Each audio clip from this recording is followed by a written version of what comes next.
2 তাৰিখৰ পৰা class start হ'ব বুলিয়েতো বছৰৰ শেষৰ দিনটোত ঘৰখন এৰি থপলিয়াই আহিছিলোঁ আইআইটি গুৱাহাটীলৈ। Hello' everyone, welcome to my mini blog. আশা কৰোঁ আপোনালোকে আগৰ দুটা মিনি ব্লগ চাইছে। আজি আছিলে মোৰ PhD প্ৰগ্ৰামৰ প্ৰথমটো ক্লাছ।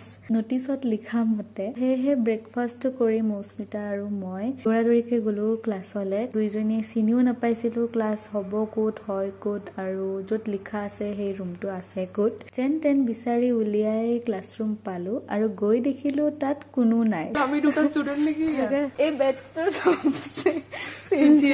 পিছে সেইদিনাৰ পৰা আমাৰ ডিপাৰ্টমেণ্টৰে এখন 3দিনীয়া ইণ্টাৰনেশ্যনেল কনফাৰেন্স ষ্টাৰ্ট হৈছিলে। আমি ভাবিলো আহিছো যেতিয়া তাতেই যাওঁ। Professors from different national and international universities talked দেৰ।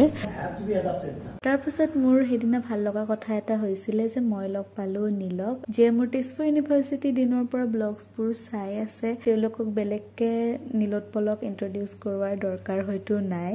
সি মোৰ ককাইদেউ আৰু মোৰ তেজপুৰ ইউনিভাৰ্চিটিৰ ক্লজেষ্ট গ্ৰুপটোৰ ভিতৰত আছিলে সি এজন। 2024ৰ পৰাই সি ইয়াতে JRF হিচাপে কাম কৰি আছে। মই অহাৰ দিনাটো সি ইয়াত নাছিলে বাৰু। তো থাৰ্ড ডেট আই মেট হিম। ব্ৰেকৰ টাইমত তাক এইখিনি লগ পালো। আকৌ কনফাৰেন্সত গৈ তাৰ পৰা আহি হোষ্টেলত লাঞ্চ কৰি এটা ইম্পৰ্টেণ্ট কাম কৰিলো সেইদিনা। আগৰ মিনি ব্লগৰ পৰাতো গম পাইছেই মোৰ ৰুমটোৰ অৱস্থা। ডাবল চাইডেড টেপৰ পৰা এলান্ধু, মকৰা জালি, বেৰত পিক। ভাবিলো কনফাৰেন্সৰ ছেকেণ্ড শিফটত নগৈ পেলাই ৰুমটো চাফা কৰিলো। হোষ্টেলৰ দুজনী চাফাই কামৰ দায়িত্বত থকা মাহীক কৈ পেলাই ৰুমটো চাফা কৰালো। মই নিজেও হেল্প কৰিলো। ৰুমটো চাফা নকৰাকে মই আনপেক কৰাই নাছিলো বাৰু। গোটেই বেগ চেগবোৰ বাহিৰলৈ পুনৰ উলিয়াই থৈ তুলিখন থৈ আহিলো মোৰ ৱালমেটৰ ৰুমত। মাহীহঁতে যিমান পাৰে চেষ্টা কৰিলে চাৰ্ফ টাৰ্ফ দি পেলাই বেৰবোৰ, ফ্ল'ৰ সকলোবোৰ মুচি দিবলৈ। মাহীহঁত যোৱাৰ পিছতো মই